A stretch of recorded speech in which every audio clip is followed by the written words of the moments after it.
Ketika hati sedang gundah gulana, apapun bisa dilakukan. Celakanya, tindakannya kadang tidak masuk akal, tidak sesuai dengan jeritan hati nuraninya, dan akibatnya sering melampaui ekspektasinya, melencong dari rencana ataupun harapannya. Maka ada pepatah yang mengatakan, dinginkan dulu hati dan pikiranmu, baru bertindak. Memang betul sekali, hati boleh terbakar, panas, tapi pikiran harus tetap dingin, bisa mendinginkan perasaan, bisa mengendalikan seluruh hasrat dan kemauan. Sangatlah penting menjaga hati. Suasana hati perlu selalu diredam. Tidak bisa dibiarkan mengembara semaunya. Tidak juga kita ikat sampai gerak-geriknya tak mampu menyuarakan apa yang sebenarnya dirasakan. Kita kendalikan sesuai dengan kepentingan kita, sambil menimbang perasaan orang lain, agar tercipta keseimbangan nuansa yang apik, yang mampu menciptakan keindahan dan kenyamanan bagi siapa saja. Hadir kembali di ruang dengar Anda, Cerbung Bersuara. Kalau bukan aku, jangan dia. Episode ke-19. Di episode ini, pertentangan hati antara dua hati, hati Menur dan hati Anggara membuncah hingga menelurkan gelombang-gelombang kecemburuan, keirian, penyesalan, bahkan pertentangan, dan mungkin saja akan bisa memuntahkan kebencian dan dendam. Dan suasana seperti ini bisa melebar kemana-mana. Tidak hanya melibatkan Menur dan Angga, namun kedua keluarga ini bisa saling curiga dan bersih tegang. Batalnya pernikahan Angga dengan Anjali menghadirkan perseteruan tersendiri dua keluarga ini. Sementara tindakan Angga meninggalkan Menur juga membuat lava panas di hati Menur muntah ke permukaan. Dan sebuah risiko telah terlanjur mengobrak-abrik hati Diran, pemuda yang tiba-tiba ditubruk Menur agar mau menjadi suaminya. Pendengar, temukan akhir dari gonjang-ganjing ini dengan menyimak Cerbung Bersuara ini sampai tuntas. Namun sebelumnya, tinggalkan tanda cintamu untukku dengan memberi like, komen, dan menge-share channelku ini kemanapun Anda suka. Dan bagi Anda yang belum pernah subscribe, tekan tombol subscribe-nya ya. Thank you. Selamat mendengarkan. Seminggu sebelum tanggal pernikahan, Anggara kedatangan teman dekatnya, Burhan. Sudah lama mereka tidak saling bertemu karena Burhan kuliah di kota. Tapi ketika Burhan pulang kampung, pasti menyempatkan main ke rumah Anggara. Seperti juga hari itu. Enggak, aku kok bingung ya dengan kamu. Kenapa, Han? Kamu pacarannya sama Menur, kok nikahnya sama Anjali sih? Itulah nasib, Han. Nasib tidak di tanganku, tapi ditentukan oleh orang tuaku. Mereka kok yang menginginkan aku nikah sama Anjali? Lalu siapa yang menginginkan Menur menikah dengan Diran? Apa? Apa maksudmu, Han? Loh, Kamu belum tahu toh? Ini undangannya. Burhan melempar undangan ke arah Anggara. Anggara menangkapnya dengan pas. Lalu ia buka dan ia baca. Tiran? Anggara mengingat-ingat siapa pemuda ini. Kok tiba-tiba Menur akan menikah dengan orang ini? Selama ini Menur tidak pernah menceritakan tentang Tiran. Menyebut namanya saja seingat Angga belum pernah. Mengapa mereka tiba-tiba menikah? Anggara mencoba berpikir keras tentang teka-teki ini. Namun hasilnya tetap nihil. Ia membolak-balikkan undangan yang ada di tangannya. Tanggal 7 sama dengan tanggal pernikahanku. Aneh. Jamnya juga sama, jam 11. Cuma bedanya malam harinya digelar wayang kulit semalam suntuk dengan dalang tersohor. Itu bisa dibaca dari tulisan yang agak kecil di bagian kanan bawah undangan. Pastilah Tiran itu anak orang kaya. Menur sangat beruntung. Ia pasti bahagia. Pandangan mata Anggara menerawang jauh ke masa-masa indah bersama Menur. Batinnya tidak bisa memungkiri bahwa ia masih mencintai Menur. Hanya dia gadis yang ia cintai. Ya sudahlah, Menur sudah bahagia dengan pria lain. Bagaimanapun, aku juga harus bahagia dengan pasanganku. Meskipun hatinya perih, Angga berusaha mengikhlaskan kekasihnya menikah dengan pria lain. Pasti Menur sudah sangat bahagia. Apakah semudah itu ya ia melupakan aku? Mengapa enggak? Kamu menyesal ya meninggalkan Menur? Kamu sih mau saja menuruti kemauan orang tuamu. Kalau aku ya enggak, bakal aku pertahankan cintaku kepada kekasihku. Toh nantinya yang bakal menjalani itu kita, bukan orang tua kita. Perkataan Burhan membuyarkan lamunan Anggara. Namun ia hanya tersenyum kecil. Setelah batal pernikahannya, Anggara seharian itu hanya di rumah saja. Kalau pergi keluar rumah, takutnya ada yang mengenalinya. Toh ia seharusnya duduk di pelaminan jadi manten. Sebenarnya ia pingin pergi ke kota, sekalian jauh dari desa supaya tidak ada yang mengenali. Anggara kepingin main ke kos Burhan, sahabatnya itu.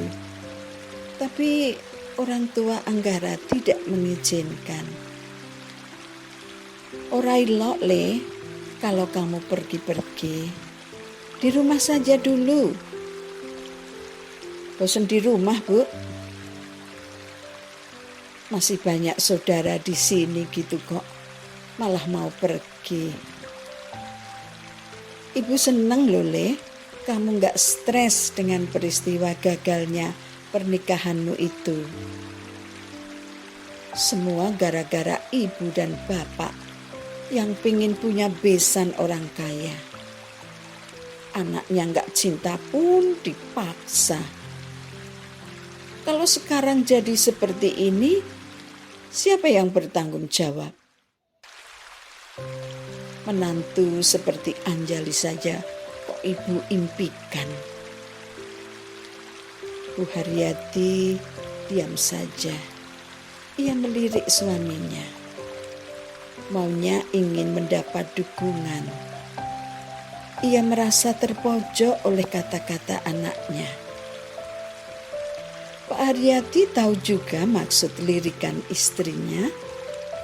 Ia lalu mencari kata-kata yang pas untuk membela diri, sekaligus menenangkan hati anaknya. Tidak ada orang tua yang menginginkan menyerumuskan anaknya, Le. Tadinya bapak dan ibumu itu ya bertujuan baik, supaya hidup kamu terjamin, masa depanmu cemerlang. Nggak taunya kami salah menilai calon menantu. Aku sudah terlanjur putus dengan Menur, Pak, gadis yang aku cintai. Dan Menur juga sudah menjadi milik orang lain. Hari ini Menur juga menikah. Bahkan oleh mertuanya ditanggap kewayang semalam suntuk. Sebetulnya Pak Haryati dan Bu Haryati terkejut mendengar berita ini. Tapi mereka tidak mau berkomentar. Mereka takut salah ngomong. Baguslah, Le, kalau Menur sudah menikah. Kamu kan bisa mencari wanita lain. Pasti banyaklah yang suka sama kamu. Wajahmu ganteng dan kamu anak orang kaya.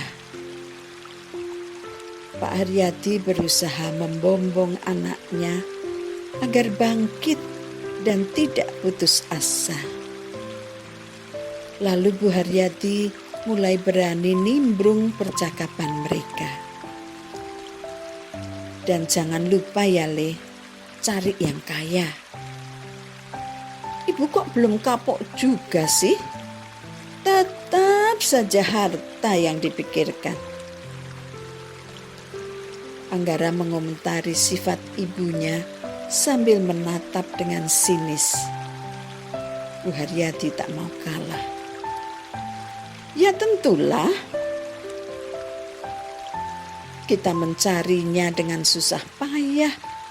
Masa cuma mau dinikmati orang lain? Angga tidak menjawab. Ia nyelonong masuk kamar. Malam harinya, Angga keluar rumah untuk nonton wayang di rumah mertua Menur. Ia sengaja membawa sarung. Kalau sudah sampai di sana, akan ia kerukupkan sampai ke kepalanya agar tidak mudah dikenali. Ia pergi bersama Burhan. Kebetulan Burhan pulang kampung untuk jagong mantennya Menur dan Tiran siang tadi. Begitu Burhan datang ke rumah Anggara, Burhan langsung diajak Anggara masuk ke kamarnya. Burhan diinterogasi Anggara, bak seorang penyidik menginterogasi tersangka. Pertanyaannya jelimet sampai detail. Gimana tadi siang resepsinya Menurhan? Suami Menur ganteng tidak?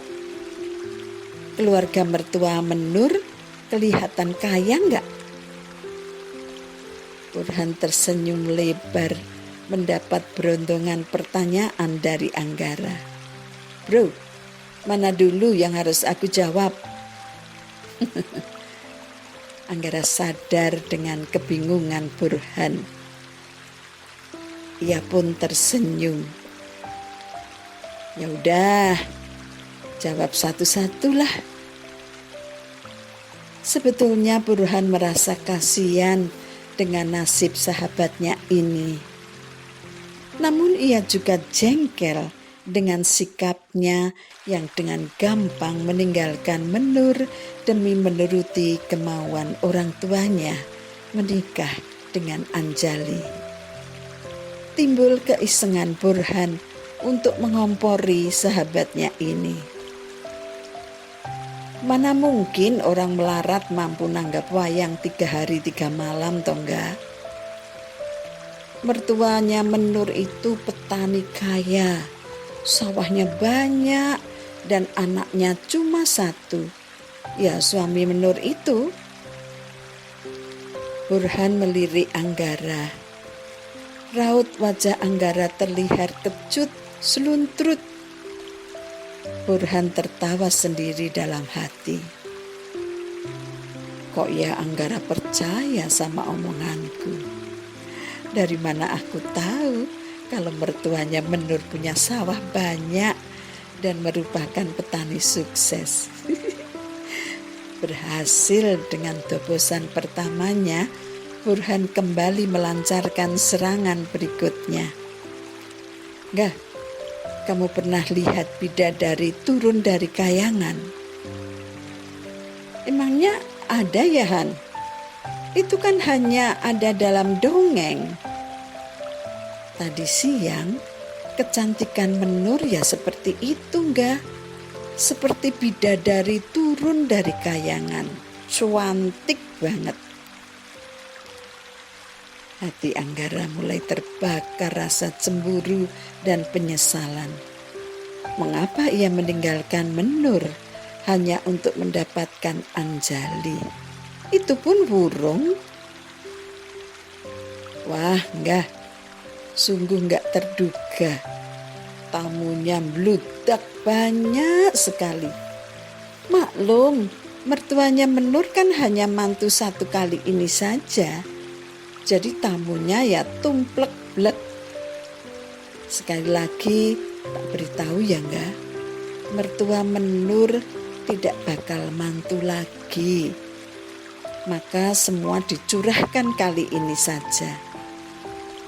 Makanannya tuh ya enggak berlimpah ruah. Suguhannya bagaikan banyu mili terus menerus mengalir. Pertama, teh hangat dengan snack dalam dus. Isinya 3 macam kue dan kacang mete. Lalu keluar sup terang dengan daging ayam Jawa. Kuahnya bening tapi gurih sekali. Setelah itu makan piringan. Ada bestik daging sapi, sambal goreng gelinding, telur pindang, ayam suwir, masih ditambah udang goreng, acar, dan kerupuk udang. Wih, luar biasa loh enggak? Cateringnya benar-benar profesional. Untuk dessertnya, es krim 3 rasa, vanila, coklat, dan rose. Lalu toppingnya puding. Enak sekali enggak?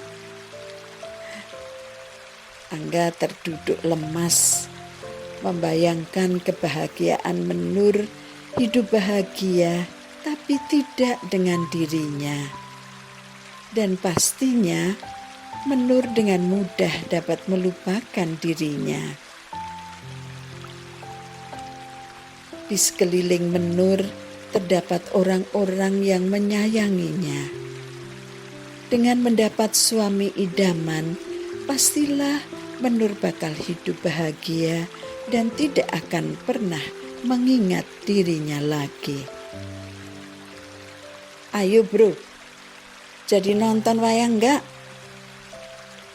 Tanpa menjawab, Anggara langsung menyambar sarungnya yang masih dalam lipatan yang tadi disampirkan di atas kursi. Ayo, aku bonceng kamu saja Han. Kedua sahabat itu berboncengan motor nonton wayang kulit di rumah mertua Menur. Sepanjang perjalanan, Burhan ngampet ketawa. Apalagi melihat Anggara tiba-tiba jadi pendiam. Puaslah hati Burhan. Rasain kamu enggak?